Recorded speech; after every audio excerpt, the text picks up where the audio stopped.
Ini adalah gerbong Kertapati, di mana di dalam gerbong ini dulunya untuk mengangkut 108 korban keganasan PKI di Madiun di tahun 1948. Dari 108 korban, 67 diketahui identitasnya, sedangkan 41 sisanya tidak diketahui identitasnya sama sekali. Ada kepala ditaruh di atas di apa itu kuburan itu, di apa ya, ning dhuwure tembok dhuwur.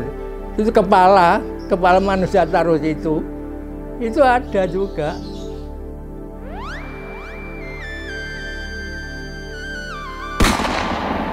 Pada hari Sabtu Pon 18 September 1948 dini hari, terdengar suara tembakan di kota Madiun sebagai tanda dimulainya aksi kaum komunis mendirikan negara Soviet Indonesia.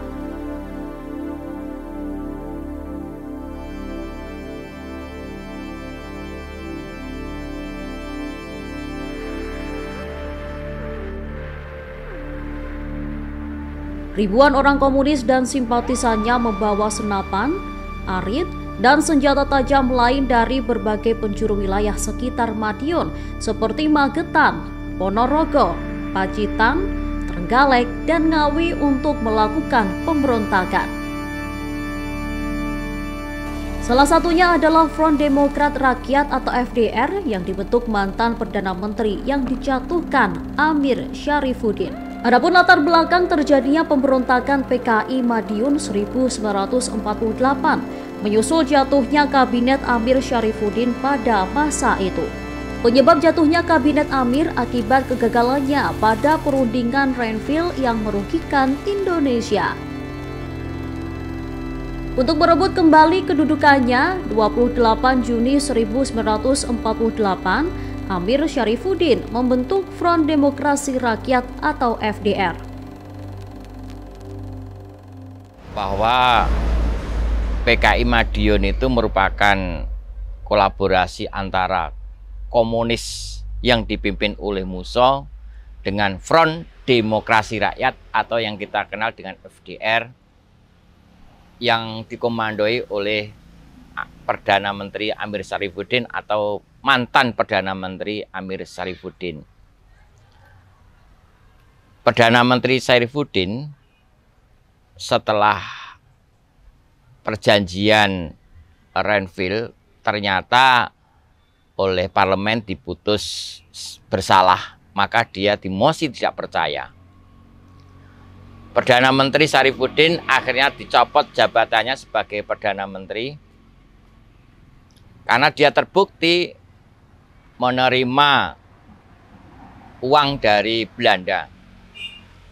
Akhirnya Perdana Menteri Amir Syarifuddin setelah dilepas jabatannya, kemudian dia ke Madiun untuk bergabung dengan Musso dan memprakarsai berdirinya Front Demokrasi Rakyat yang berhaluan komunis atau berhaluan kiri. Dua kekuatan itu berkumpul di Madiun yang kemudian akan mengadakan gerakan untuk menggulingkan pemerintahan Soekarno.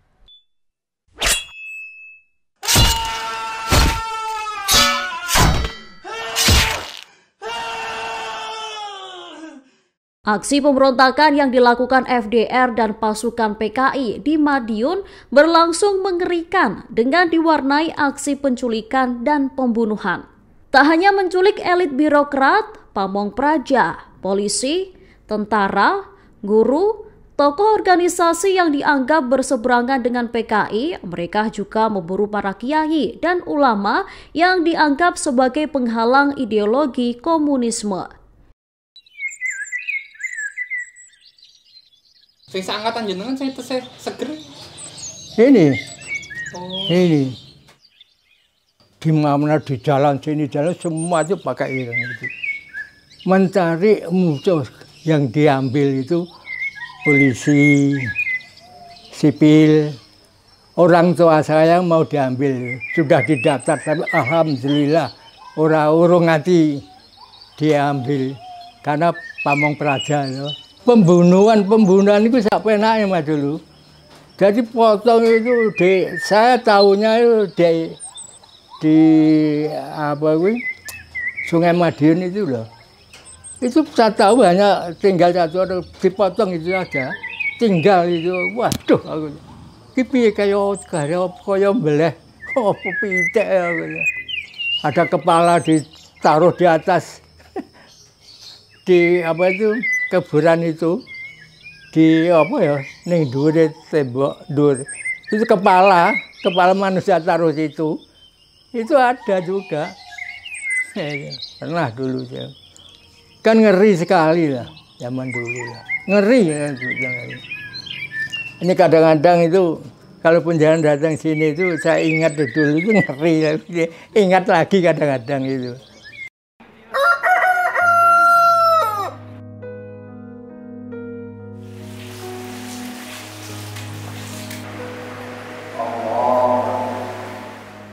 Bahkan dalam rangkaian pemberontakannya kala itu, PKI memiliki slogan Pondok Bobrok, langgar bubar, santri mati. Slogan menghancurkan pesantren bukan hanya gertakan semata. Pasukan PKI benar-benar melakukan teror penculikan hingga pembunuhan terhadap kaum santri. Mereka menyerbu berbagai tempat, terutama pondok pesantren yang dianggap sebagai musuh dari kelompok kiri atau kelompok komunis. Dengan semboyan mereka harus mencari orang-orang yang bukan merah untuk digantikan sebagai orang-orang yang merah.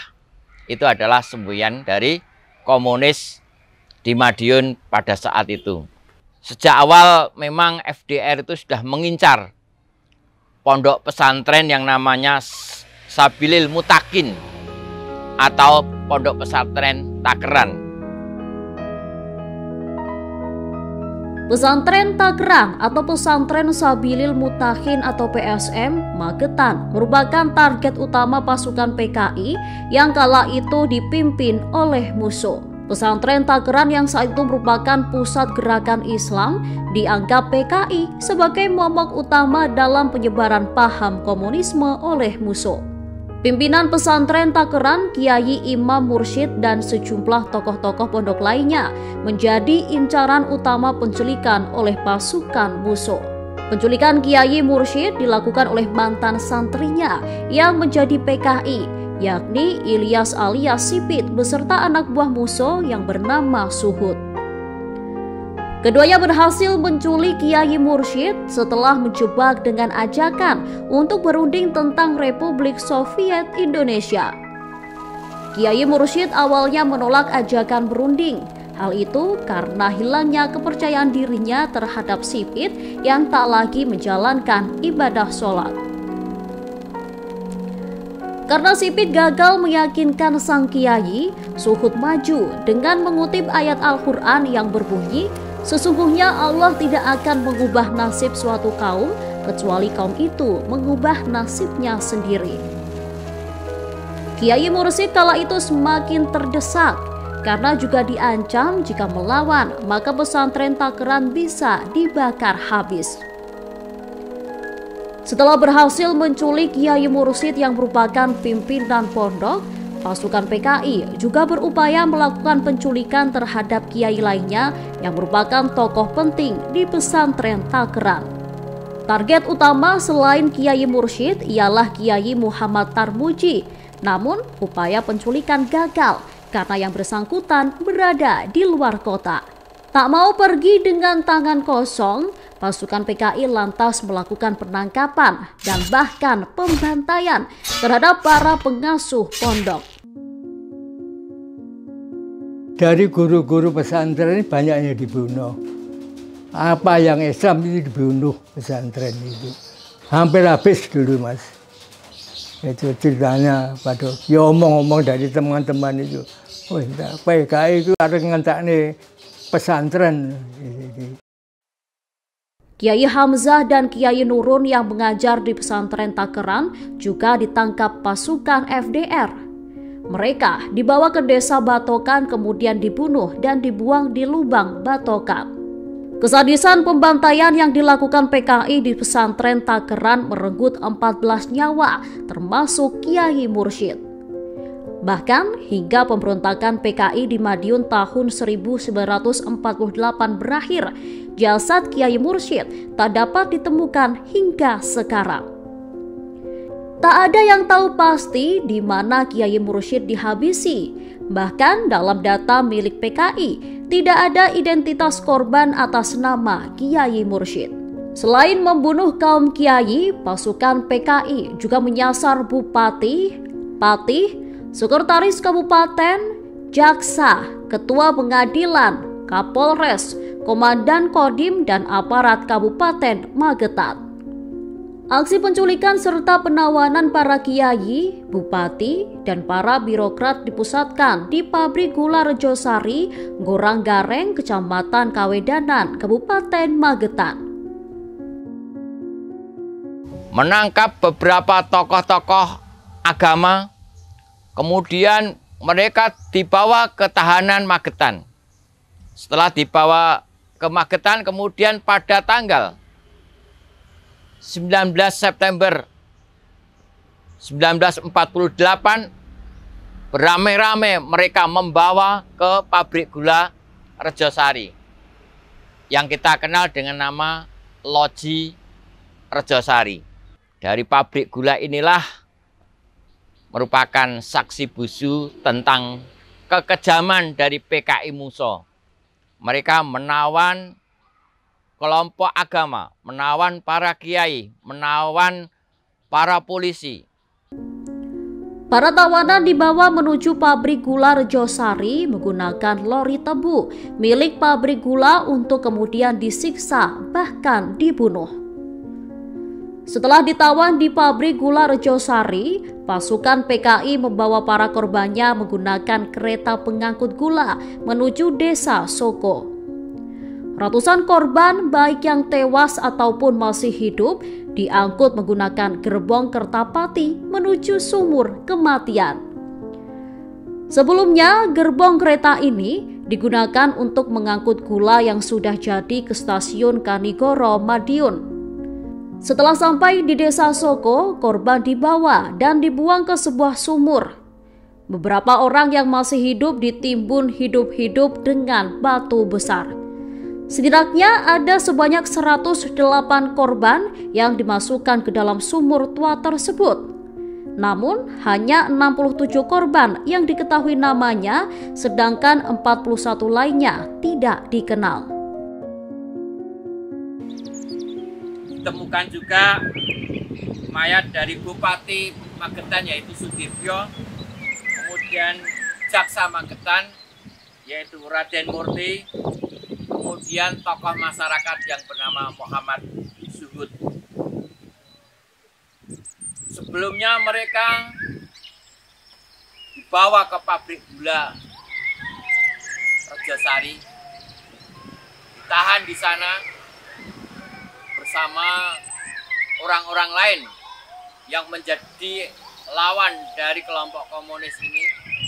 Ratusan orang itu kemudian sebagian dibawa ke Soco, diangkut melalui lori tebu yang pada saat itu dipergunakan untuk menempatkan para tawanan ini. Nah, dari pabrik gula inilah sebanyak lebih dari 108 orang mereka dibawa, kemudian diturunkan di daerah Soco, masuk wilayah Bendo ini.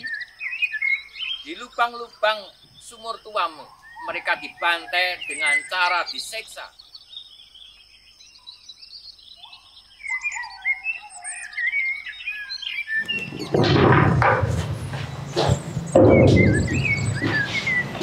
Ini adalah gerbong Kertapati, di mana di dalam gerbong ini dulunya untuk mengangkut 108 korban keganasan PKI di Madiun di tahun 1948. Dari 108 korban, 67 diketahui identitasnya, sedangkan 41 sisanya tidak diketahui identitasnya sama sekali.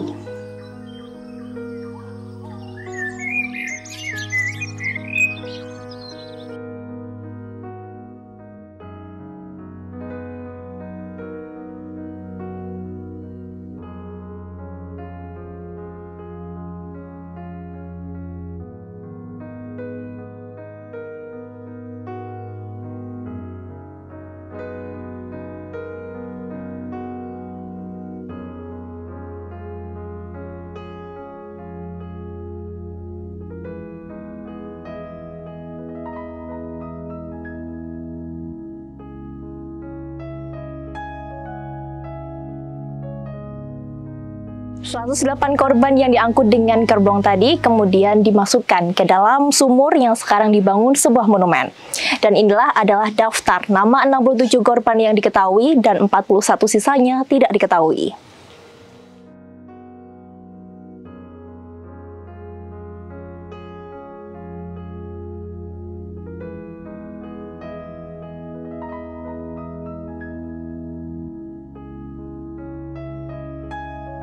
Korban yang berakhir tragis di Desa Soko termasuk Bupati Magetan Sudipyo, Jaksa R. Murti, dan M. Suhud. Tak hanya di Magetan, PKI juga berhasil mengambil kekuasaan di pusat kota Madiun setelah melakukan penjarahan dan penculikan terhadap sejumlah tokoh. Sama seperti di Magetan, dalam pemberontakan yang dipimpin Muso itu, mereka menculik para kiai, elit birokrat, pamong peraja, polisi, tentara, guru, tokoh organisasi yang dianggap berseberangan dengan PKI. Suasana di Madiun sama mengerikannya seperti di Magetan. Pasukan PKI memburu dan menculik setiap orang yang merupakan pamong, aparat, maupun pejabat. Penculikan dan pembantaian terjadi di berbagai penjuru kota, bahkan mayat-mayat korban dibiarkan bergelimpangan di tempat mereka dibunuh. Peristiwa di Madiun kemudian sampai ke ibu kota Republik saat itu berada di Yogyakarta. Presiden Soekarno pun bertindak cepat dan tegas. Dalam pidatonya, Soekarno segenap rakyat harus menjatuhkan pilihan antara ikut pemerintahannya atau ikut Muso. Pilih satu di antara dua, ikut Muso dengan PKI-nya yang akan membawa bangkrutnya cita-cita Indonesia merdeka, atau ikut Soekarno-Hatta. Insya Allah dengan bantuan Tuhan akan bisa memimpin negara Republik Indonesia yang merdeka, tidak dijajah dengan negara manapun juga. Saya mendengar radio, Bung Karno mengatakan bahwa PKI adalah PKI mengkhianati negara. Dan pilihlah Soekarno-Hatta atau Muso di situ. Muso pun membalas Soekarno dengan pidato yang menyatakan bahwa rakyat daerah Madiun telah memegang kekuasaan negara dalam tangannya sendiri. Soekarno budak-budak Jepang dan Amerika. Muso selamanya menghamba pada kepentingan rakyat Indonesia. Hidup merdeka, menang perang, seru Muso. Namun pidato Muso kala itu hanyalah pengakuan sepihak dari kaum komunis, bukan suara yang mewakili rakyat Madiun. Pada faktanya, rakyat Madiun memilih untuk tetap mempercayai Soekarno sebagai presiden dan menolak berdirinya Republik Soviet Indonesia. Republik Soviet Indonesia yang dibuat Muso pun hanya seumur jagung. Pada 30 September 1948, pemberontakan PKI mampu dipadamkan kekuatan gabungan TNI. Kini untuk mengenang peristiwa berdarah pemberontakan PKI di Madiun, didirikan sebuah monumen di lokasi yang kabarnya merupakan tempat mengubur sejumlah korban pembantaian PKI.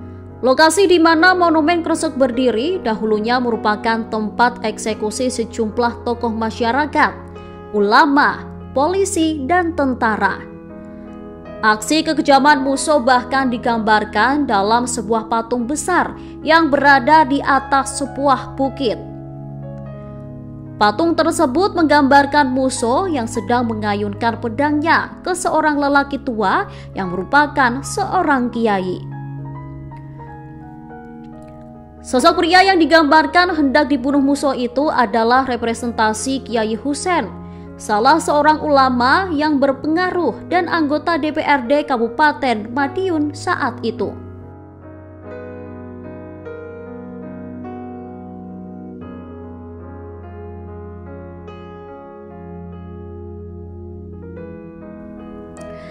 Selain patung Muso dan Kiai Husein, ada pula relief peninggalan sejarah tentang PKI di Madiun pada tahun 1948.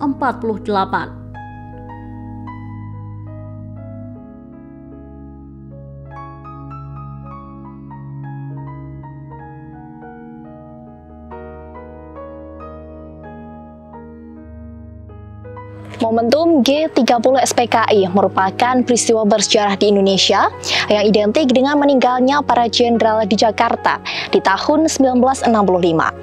Namun belum banyak yang tahu bahwa sebenarnya Partai Komunis Indonesia atau PKI sudah ada di Indonesia jauh sebelum peristiwa di Jakarta tersebut terjadi, tepatnya di Kota Madiun. Pemberontakan PKI di Kota Madiun merupakan peristiwa yang keji yang merenggut banyak nyawa orang sekitar, bahkan para tokoh ulama. Di Monumen Kresek juga terdapat prasasti batu yang berisi nama-nama prajurit TNI dan tokoh di Madiun yang gugur dalam pertempuran melawan PKI di Desa Kresek. 17 nama tersebut bukanlah total korban kekejaman PKI di Madiun.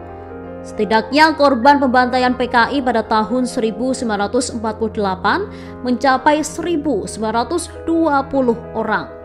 Selain monumen nama 17 korban, juga terdapat monumen yang berupa gambaran tumpukan mayat yang dikubur dan ditimbun menjadi satu di tempat monumen dibangun.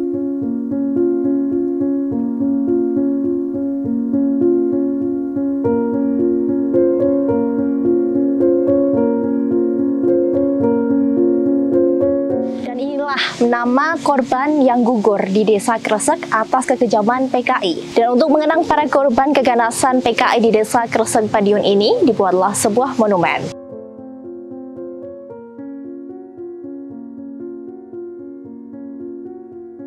Kemudian di Magetan, sumur tua di Desa Soko yang merupakan saksi bisu peristiwa 1948 kini telah dibangun menjadi monumen tetengger bekas tempat pembuangan 108 korban. Di samping monumen Soko juga dipajang gerbong Kertapati atau gerbong kematian yang merupakan gerbong asli yang kala itu digunakan pasukan PKI untuk mengangkut para korban ke Soko. Gerbong berukuran sekitar 2 x 10 meter itu masih dipertahankan bentuk aslinya, namun telah diperbaharui warna catnya. Selain bekas sumur dan gerbong maut, di kawasan ini juga dibangun sebuah pendopo yang dinamakan Pendopo Lokapitra Dharma yang diresmikan oleh mantan Bupati Magetan, Sudarmono, tepat pada peringatan Hari Kesaktian Pancasila 1 Oktober 1992.